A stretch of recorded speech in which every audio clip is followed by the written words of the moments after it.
quand je suis en face de lui, j'ai l'impression de revoir mon père. C'est quelqu'un qui a une forte personnalité, qui a du caractère, qui est franc, qui est honnête, qui est juste. Pour moi, c'est quand il dit un truc, il ne te le dit pas pour te faire plaisir. En entraînement, tu vois qu'il veut te faire progresser, tu vois qu'il est là, il est sur ton dos. Il veut pas que tu rates un truc, il veut que tu sois tout le temps à fond, il veut que tu sois tout le temps le meilleur. Et c'est comme ça que je le vois. J'aime beaucoup l'homme avant d'aimer l'entraîneur, c'est l'homme avant tout que j'aime.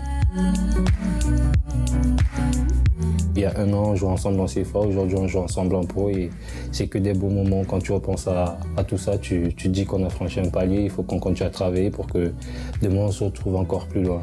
Et concernant William, c'est quelqu'un que j'aime beaucoup parce qu'il me parle, il me donne des conseils et il sait me motiver en fait. C'est quelqu'un qui est super proche de moi, qui me dit les choses comme elles sont et qui, comme je dis, il sait me motiver. Donc là, c'est 2 belles personnes, je suis content de pouvoir jouer avec eux, former ce trio. Après, il y a Morgane qui s'est ajouté, à nous de continuer à travailler tous ensemble pour faire avancer l'OM.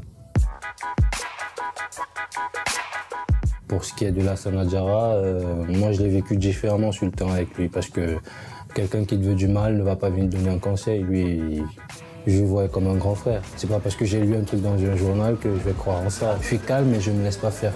Il le sait, il le sentait sur le terrain que j'avais envie. Que ce soit en face de lui, si je devais lui mettre un tampon, je lui mettais. S'il devait m'en mettre un, il me mettait. Donc c'est pas parce que là, ou je sais pas qui est là ou est pas là que moi je me sens bien. Parce que le coach il a su me donner confiance en moi et j'ai envie de continuer à faire ça, j'ai envie de continuer à prendre du plaisir. Quand on voit toute la ferveur qui animait nos supporters, comment ils se sont donné du mal et tout, c'est des trucs qui passent pas rapidement. Moi, j'ai fait 2 jours, j'ai pas dormi. Je me suis couché 2 fois à 4h, 5h. J'arrive à l'entraînement, les yeux gonflés. On est tombé sur une équipe plus forte que nous.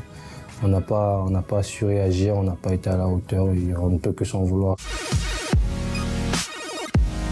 Il est venu, il s'est approché et il m'a dit bien joué, continue comme ça. Tu nous as posé beaucoup de problèmes quand tu es rentré. Donc, continue comme ça, il lâche rien. Il est parti. C'est des mots qui...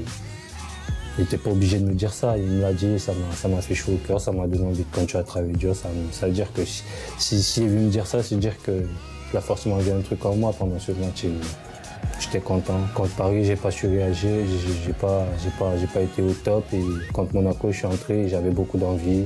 J'ai fait des trucs et même si on n'a pas gagné, je me suis donné à fond, j'ai pris du plaisir. Ce match-là, comme vous le dites, c'est important pour nous. On a besoin de ces 3 points, on a besoin de remonter au classement, on a besoin de prendre le maximum de points possible. Donc dimanche, ça sera la guerre comme à la guerre. Il n'y a pas de grand frère, il n'y a pas de petit frère. Nous, on va là-bas et on veut les 3 points. Les 3 points, ils seront pour l'OM et on fera tout pour gagner ce match.